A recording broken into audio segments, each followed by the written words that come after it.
Hello student, हम लोग अभी कंडक्टर के सराउंडिंग मतलब कंडक्टर के वेरी नियर पॉइंट पे इलेक्ट्रिक फील्ड का क्या फॉर्मूला होगा उसको समझना चाहते हैं। मेरे बोलने का मतलब क्या है कि लेट से ये कंडक्टर है और कंडक्टर पे कुछ चार्ज दे रखा है। मे बी वो पॉजिटिव चार्ज भी हो सकता है, निगेटिव चार्ज भी हो सकता है। मैंने अभी एग्जांपल में पॉजिटिव चार्ज लिया है। मे बी इस कंडक्टर के सराउंडिंग में कुछ चार्ज भी होगा। यहाँ पे मान लो क्यू चार्ज है, यहाँ पे माइनस क्यू चार्ज है, यहाँ पे प्लस Q1 है। इस तरह से कंडक्टर के सराउंडिंग में और कुछ चार्जेस भी हो सकते हैं, नहीं भी हो सकते हैं। मान लो कंडक्टर के सरफेस का यहाँ पे, इस सरफेस के पास में यहाँ पे एक पॉइंट P है। ये P पॉइंट इस जगह के सरफेस के बहुत ही पास का पॉइंट है, वेरी नियर का पॉइंट है। और इस पॉइंट P पे मुझे इलेक्ट्रिक फील्ड का आंसर चाहिए। मुझे क्या चाहिए? Electric field at P। Electric field at P calculate करने के लिए सबसे पहले कंडक्टर के बारे में जो हम लोग अभी तक पढ़े हैं उसको रिवाइज करते हैं। हम लोग क्या क्या जानते हैं कि कंडक्टर के सरफेस पे जो इलेक्ट्रिक फील्ड होगा सरफेस के परपेंडिकुलर होगा अगर एग्जिस्ट करता है तो, और इनसाइड पॉइंट पे 0 होगा। यानी कि यहाँ पे जो सरफेस पे जो इलेक्ट्रिक फील्ड है वो सरफेस के परपेंडिकुलर होगा। तो सरफेस के आसपास में भी इलेक्ट्रिक फील्ड का डायरेक्शन झटके से चेंज नहीं होगा। हाँ, वेरी लार्ज डिस्टेंस जाएंगे तो इलेक्ट्रिक फील्ड का डायरेक्शन सिग्निफिकेंट चेंज हो जाएगा, बट सरफेस के पास में इलेक्ट्रिक फील्ड का डायरेक्शन ऑलमोस्ट सेम रहेगा जैसा सरफेस पे है। ठीक है ना? यानी कि हम लोग क्या बोल सकते हैं, पी पॉइंट तो सरफेस के बहुत ही पास का पॉइंट है। यानी कि पी पॉइंट पे जो इलेक्ट्रिक फील्ड होगा उसका डायरेक्शन उस जगह के सरफेस, किसके सरफेस? कंडक्टर के सरफेस के परपेंडिकुलर डायरेक्शन में होगा। हम लोग बोल सकते हैं direction of electric field, direction of electric field near या eight P is along perpendicular to surface of conductor near P। यानी कि P पॉइंट के पास में जो कंडक्टर का सरफेस है उसके परपेंडिकुलर डायरेक्शन में इलेक्ट्रिक फील्ड होगा। हाँ, बाहर की तरफ कब होगा? जब ये चार्ज पॉजिटिव का होगा। अंदर की तरफ कब होगा? जब ये चार्ज निगेटिव वैल्यू का होगा। अब मुझे यहाँ पे इलेक्ट्रिक फील्ड का वैल्यू है कितना, ये निकालना है। तो मान लेते हैं इस जगह का जो सरफेस चार्ज डेंसिटी है वो सिग्मा दे रखा है। इलेक्ट्रिक फील्ड का वैल्यू कैलकुलेट करने के लिए हम लोग गॉस थ्योरम यूज करेंगे। तो मैं एक अलग डायग्राम ड्रॉ करता हूं, देखिएगा यहाँ पे। लेट्स से ये कंडक्टर को मैंने फिर से ड्रॉ किया और मैं क्या कर रहा हूं ना, इस जगह पे मैं एक गॉसियन सरफेस बना रहा हूं। गॉसियन सरफेस कैसा है? एक सिलिंड्रिकल सरफेस है जिसका ये जो सर्कुलर क्रॉस सेक्शन है वो यहाँ के सरफेस के पैरेलल है। ठीक है ना? और बहुत ही P पॉइंट पे लाई, P पॉइंट इस प्लेन सरफेस पे लाई कर रहा है। तो ये वाला पॉइंट P है, ये वाला पॉइंट P है। तो ऐसा मैंने एक क्लोज सिलेंडर बनाया। इस सिलेंडर का कुछ पोर्शन कंडक्टर के अंदर है और कुछ पोर्शन बाहर है। इस सिलेंडर का जो ये बाहर वाला सर्कुलर सरफेस है उसी सर्कुलर सरफेस पे पॉइंट P लाई कर रहा है ना? अच्छा, और बाकी कंडक्टर पे चार्ज है, हर एक जगह पे चार्ज है, उस चार्ज को भी शो कर सकते हैं। यहाँ पे ऐसे चार्ज है और साथ ही साथ में भी इसके सराउंडिंग में भी कुछ इलेक्ट्रिक कुछ चार्जेस होंगे। जैसे मान लो यहाँ पे Q चार्ज है, यहाँ पे प्लस Q ऐसे चार्ज है, बहुत सारे चार्जेस यहाँ इसके सराउंडिंग में हो सकते हैं। तो यहाँ पे जो इलेक्ट्रिक फील्ड होगा, नेट इलेक्ट्रिक फील्ड किधर होगा? तो इस एरिया के परपेंडिकुलर। क्योंकि ये जो मैंने DA एरिया लिया है, इस एरिया का वैल्यू DA बोल देता हूं। ये जो मैंने DA एरिया लिया है, ये DA एरिया वहां के कंडक्टर का जो सरफेस है उसके पैरेलल है। और अभी मैंने बोला था इलेक्ट्रिक फील्ड सरफेस के परपेंडिकुलर होगा, यानी इस DA एरिया के परपेंडिकुलर होगा। ठीक है ना? हम लोग इजीली बोल सकते हैं कि ये जो कर्व सरफेस है उस कर्व सरफेस के अलोंग ही इलेक्ट्रिक फील्ड है। यानी कि इस कर्व सरफेस के थ्रू जो इलेक्ट्रिक फ्लक्स होगा वो कितना होगा, 0 होगा, और अंदर में इलेक्ट्रिक फील्ड 0 है, इलेक्ट्रिक फील्ड 0 है।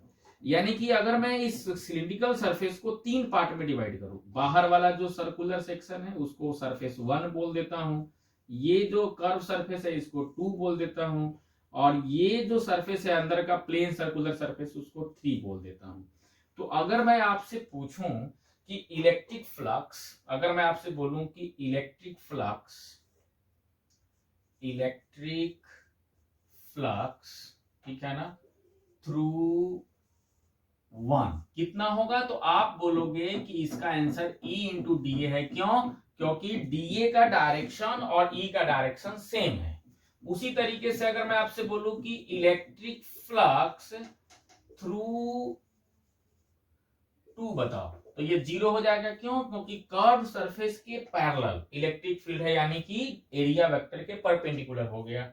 उसी तरीके से अगर मैं बोलूं कि इलेक्ट्रिक फ्लक्स थ्रू 3 कितना होगा, तो 0 बोलोगे। क्यों? क्योंकि इलेक्ट्रिक फील्ड तो इनसाइड पॉइंट पे 0 होता है। सो अगर मैं total flux through this cylindrical surface निकालूं, total flux through this cylinder कितना होगा, तो आप E इंटू डी लिखोगे। अच्छा, ये सिलिंड्रिकल ऑब्जेक्ट के अंदर कितना चार्ज है, तो आप देखिए डीए एरिया पे जो कंडक्टर का चार्ज होगा वही चार्ज तो इसके अंदर है, सिलेंडर के अंदर है। तो चार्ज इनसाइड दिस सिलेंडर अगर मैं कैलकुलेट करूं तो कितना आएगा, डीए इंटू सिग्मा, है ना। अच्छा, ध्यान दीजिएगा यहाँ का जो ये इलेक्ट्रिक फील्ड है, यह electric field net electric field है। ये इलेक्ट्रिक फील्ड ऐसा नहीं कि कंडक्टर पे जो चार्ज है उसके कारण से है, इसके सराउंडिंग में जितने भी चार्ज है उन सभी के कारण ये इलेक्ट्रिक फील्ड है, उसके कारण से मैंने फ्लक्स लिखा है। अब मैं गॉस थ्योरम यूज करता हूं, यूजिंग गॉस थ्योरम हम लोग क्या लिख सकते हैं, total flux through this Gaussian surface कितना आया, E इंटू डी आया, that is equal to charge inside this Gaussian surface, that is D A into sigma है by epsilon not.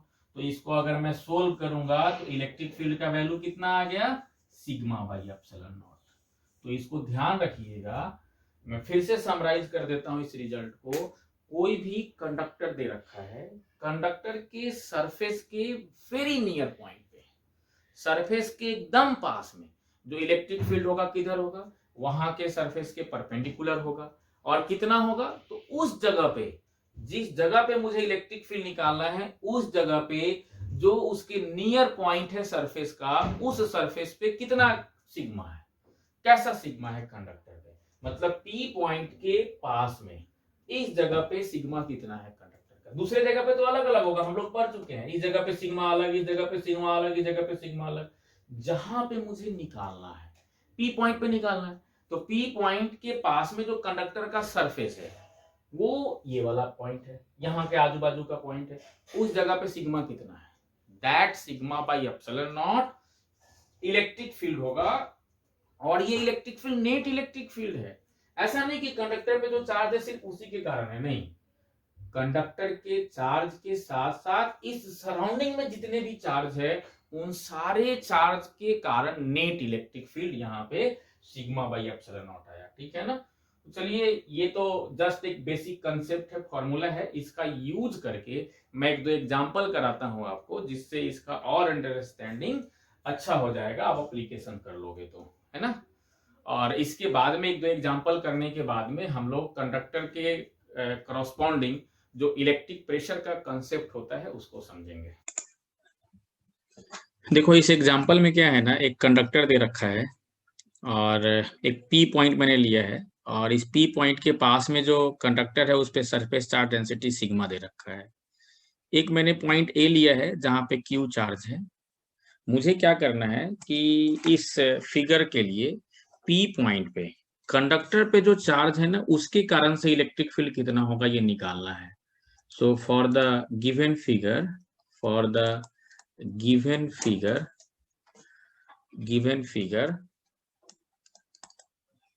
Figure find electric field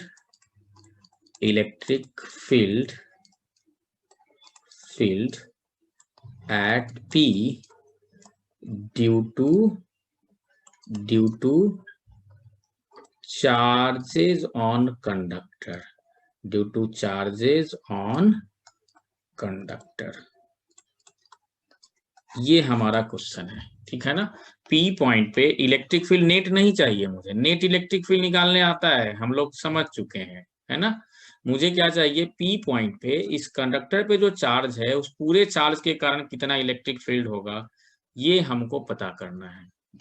तो देखो हम लोग क्या करेंगे, इस डायग्राम को मैं अलग से फिर से नीचे एक बार कॉपी कर लेता हूँ सॉल्यूशन करने के लिए। सो यहाँ से मैं सॉल्यूशन करूंगा और इस डायग्राम को पहले मैं कॉपी कर लेता हूं। देखिए ये सारा डायग्राम हमको दे रखा था,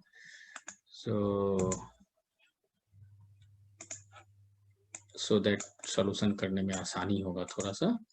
यहाँ पे कॉपी करते हैं, ऐसा है, ठीक है ना। तो देखिए हमको इस P पॉइंट पे चाहिए, तो अब देखो यहाँ पे हम लोग क्या जानते हैं, इस P पॉइंट पे नेट इलेक्ट्रिक फील्ड कितना होगा, E नेट कितना होगा। तो E नेट बोल सकते हो कितना होगा, ये होगा हमारा, दिस इज सिग्मा, ठीक है ना,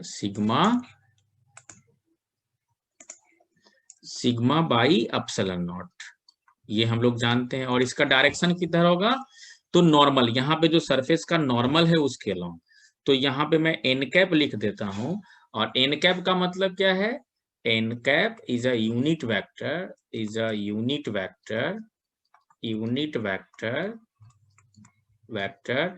perpendicular to surface of conductor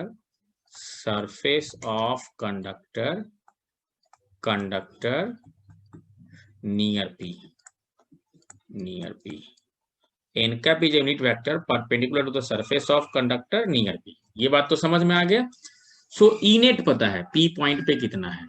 अब देखो यहाँ पे जो ई नेट होगा, आप लॉजिकली बोल सकते हो ई नेट एट P को हम लोग लिख सकते हैं E at P due to charge on conductor और plus E at P due to Q, जो A पॉइंट पे चार्ज है, ठीक है ना। सो हमको देखो ये लेफ्ट हैंड साइड तो पता है कितना है, सिग्मा बाई एप्सिलॉन नॉट, है ना, into N cap, and this is equal to, ये मुझे चाहिए E at P due to conductor, ये चाहिए, और plus E at P due to Q, ये तो लिख सकते हैं कितना होगा, तो 1/4 pi epsilon not Q into, vector form में लिख लेते हैं, AP vector divided by AP का क्यूब, ठीक है ना। सो यहां से इसको सोल्व करके वेरी इजीली बोल सकते हैं E at P due to conductor कितना हो जाएगा, so this is equal to sigma by epsilon naught into N cap minus this 1/4 pi epsilon naught into Q into AP vector by AP का cube. So I hope आपको ये example समझ में आ गया होगा, और इस एग्जाम्पल से एक बात पक्का क्लियर हो गया होगा कि इस जगह पे जो नेट इलेक्ट्रिक फील्ड होता है सिग्मा बाई एप्सिलॉन नॉट, वह इलेक्ट्रिक फील्ड ऐसा नहीं है कि सिर्फ कंडक्टर पे जो चार्ज है उसके कारण से, यह इलेक्ट्रिक फील्ड इस कंडक्टर पे चार्ज है उसके कारण, और प्लस इसके सराउंडिंग में जितने भी चार्जेज है उन सभी को मिला करके नेट इलेक्ट्रिक फील्ड बनता है सिग्मा बाई एप्सिलॉन नॉट, है ना। तो नेक्स्ट एक लेक्चर में हम लोग क्या करेंगे कि इस कंडक्टर के कारण जो इलेक्ट्रिकल प्रेशर है, ठीक है ना। इलेक्ट्रिकल प्रेशर का जो आंसर होगा उसको कैलकुलेट करना हम लोग सीखेंगे, ठीक है ना। इलेक्ट्रिकल प्रेशर का जो कंसेप्ट होता है उसको समझेंगे, और बहुत सारा वैरायटीज ऑफ स्टैंडर्ड एग्जांपल है, उसको कमिंग लेक्चर्स में हम लोग डिस्कस करते रहेंगे। अभी के लिए बस इतना ही, थैंक यू।